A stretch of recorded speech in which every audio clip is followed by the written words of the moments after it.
Hey guys, welcome back to my channel! Another day, another luto na naman. Kaya tara, samahan niyo ako. Let's go!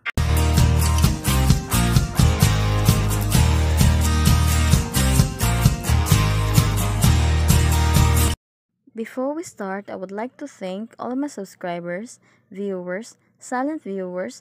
Thank you so much for always supporting my channel. Your support, guys, are very much appreciated. And for the list of ingredients and measurements, please check the description below. Hanap mo ba ay masarap na pampalamig na extraordinaryong sarap at pwede rin pang negosyo? Kung ganon, ang video na ito ay para sa iyo. Dahil ang lulutuin natin for today ay mixed fruit rainbow ice cream. At kung ano mga ingredients na gagamitin natin, please tapusin mo ang video na ito para malaman mo. At meron pa tayo dito mga prutas. Una po itong ating orange, balatan lang po natin ito. At luckily, sobrang sarap po or sobrang tamis po nitong orange po na nabili po natin. Pagkatapos po natin balatan itong ating orange, ay sunod naman po natin itong ating mangga. Ang sarap din po nitong mangga po na nabili po natin guys, sobrang tamis po niya. At isang mangga lang din po yung ating gagamitin dito. Malaki naman po ang size po nitong ating mangga po na nabili. Grabe, legit po talaga na maganda po itong ating ginawa na mixed fruit ice cream guys. Doble po yung kanyang sarap. Ang sarap niya po sa mata at ang sarap din po nung kanyang lasa. At pagkatapos po nitong ating mangga ay sunod naman po natin itong ating avocado. Sobrang ganda po ng avocado po na nabili po natin guys. Ang ganda po ng kanyang laman. Ayan, makikita nyo naman po dyan.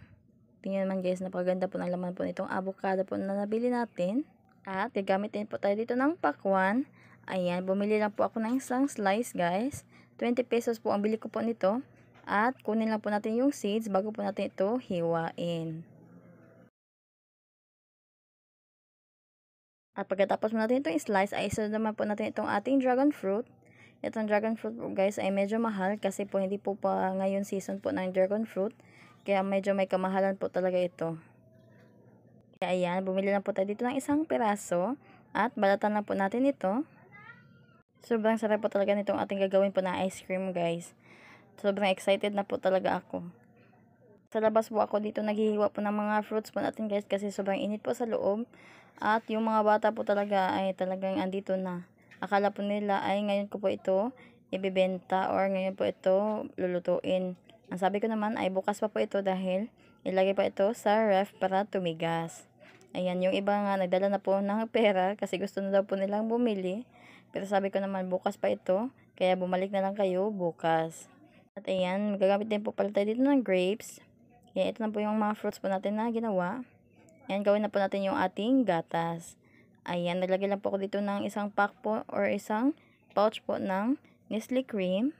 Inilagay ko po ito sa freezer po ng mga kalahating oras lang.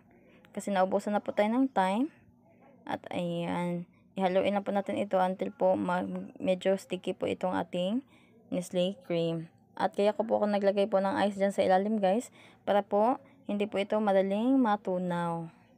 Kasi alam nyo naman guys, sobrang init po talaga ng panahon ngayon, ang dali na lang po matunaw talaga ng ice. At ayan, naglagay din po ako ng isang can po dito ng condensed milk. Ito po yung magsisilbing pang patamis po natin.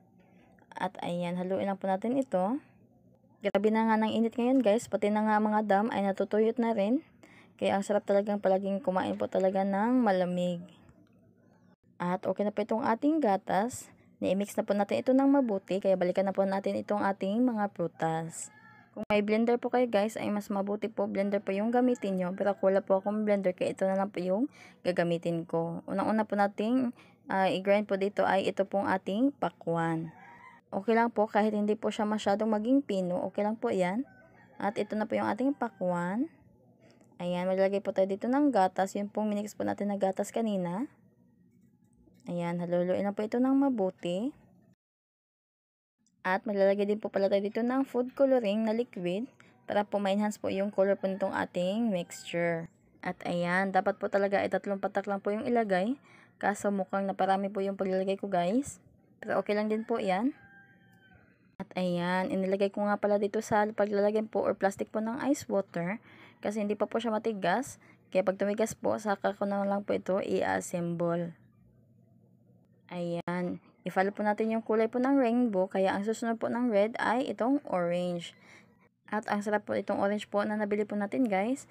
Pero ang gagamitin lang po natin dito sa orange ay yung kanyang juice po kasi meron po siyang balat at tsaka mga seeds. Kaya juice lang po niya yung gagamitin po natin. Kaya sinala ko po yan. At ayan, naglagay na rin po tayo dito ng gatas. I-mix lang din po yan pero maglalagay din po pala tayo dito ng food color para po ma-enhance din po yung pagka-orange po ng kanyang kulay. At ayan, inilagay ko na nga dito sa plastic. At ang susunod naman po natin gagawin ay itong ating mangga. Ang sarap po talaga nitong mangga po na nabili po natin guys. Buti na lang po talaga ay yun doon po sa binili ko po ng prutasan ay puro po masasarap po yung mga prutas po na tinitinda niya. At ayan, okay na rin po itong ating mangga. Okay lang po guys kahit hindi po siya masyadong mapino. Pero kung blender po yung gagamitin nyo guys, I'm sure mapipino po siya ng maigi. Pero dahil nga hindi po blender po yung gamit natin, kaya hindi po siya napino ng maigi. Pero okay lang din po yan guys. At ayan, naglagay na rin po ako dito ng yellow food coloring. Yellow naman po yung kulay po ng mangga natin guys. Kaso pag hindi po natin nilagyan po ng food coloring ay paglagay po natin ng gatas ay nawawala po yung pagka-yellow niya. At kung nakarating ka na sa part na ito, paki-like naman po yung ating video, paki-subscribe na rin, and please click the notification bell para lagi kang updated sa ating masusunod pang video. At dahil sa rainbow ay ang susunod po na kulay ng yellow ay green, kaya isunod na po natin itong ating avocado. At ayan, okay na po yan guys. Okay lang po kahit hindi po siya masyadong naging pino. At ayan, maglagay din po tayo dito ng green color or green food coloring para po mas maging green po yung kanyang kulay.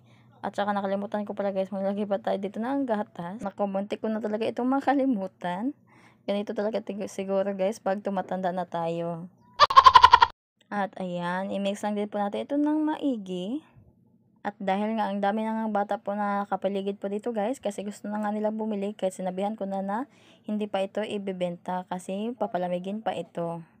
At ayan, na-distract po tayo guys kasi ang dami po nilang nakapalibot dyan.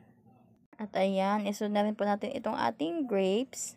At binalatan ko po itong ating grapes guys para hindi na po tayo magsala kasi sayang naman po yung kanyang laman. At ang gusto ko sanang prutas guys para dito sa ating color blue ay blueberry. Kaso nga guys, grabe po yung paghanap ko po ng blueberry. Talagang wala po talagang nagtitinda dito. At kung mag-order ka naman online kaso medyo matagal po siya dumating kaya ayan, ito na lang pong grapes po yung ating nilagay. Maglagay na rin po tayo dito ng food color po na blue para po mas maging blue po yung kanyang color. At saka yung blueberry din po guys, pag rinay nyo na ay hindi na rin po magiging blue po yung kanyang kulay. At nag-research po tayo guys ng mga color blue po na prutas. Kaso blueberry lang din po pala yung prutas po na kulay blue. Saka hindi po siya madaling makita po yung blueberry or hindi po madaling mabili dahil wala po siyang nagtitinda po sa mga palengke. At kung bibili ka naman po online ay matatagalan pa. Kaya sinubstitute ko na lang po sa blueberry ay itong ating grapes. At ayan, sinunod ko na nga i-grind itong ating dragon fruit. Inuna ko na po yung color violet guys. At saka dito po ay color violet na po siya or purple kaya hindi na po tayo maglalagay po dito ng food coloring. Naglagay na rin po ako dito ng gatas at i-mix po natin ito ng mabuti. Pero kung gusto niyo naman po guys ay mas maging purple po yung kanyang color, ay pwede po kayong maglagay po ng mga half po ng patak po ng color blue para po mas maging violet po siya. At yung ating pang 6 color guys ay indigo. Kaya dito ay pinaghalo ko na po yung grapes at itong ating dragon fruit. Maglalagay na lang po tayo dito ng color blue po na food coloring para po ma-enhance po yung color niya at maging indigo. Hindi na po tayo maglalagay ng purple guys kasi ito na po yung dragon fruit. Ito na po yung magsisilbing color purple po natin. Ayan, magpatak na lang po tayo dito ng color blue. At i-mix po ito ng maigi. Yan, kita nyo naman guys, naging purple na po or naging indigo na po yung kanyang color. At ayan, ito na po yung ating pang last color guys kasi inuna na po natin gawin po ganina yung ating violet. At ayan, ipasok na po natin ito sa ref at balikan na lang po ito kinabukasan. At ayan guys, kita nyo naman kinabukasan guys, napakasarap po talaga nito at napakaganda po nitong ating rainbow ice cream. Kaya ano po hinintay nyo guys, saan nyo na po itong gawin. Yan lang po, thank you for watching, bye, God bless!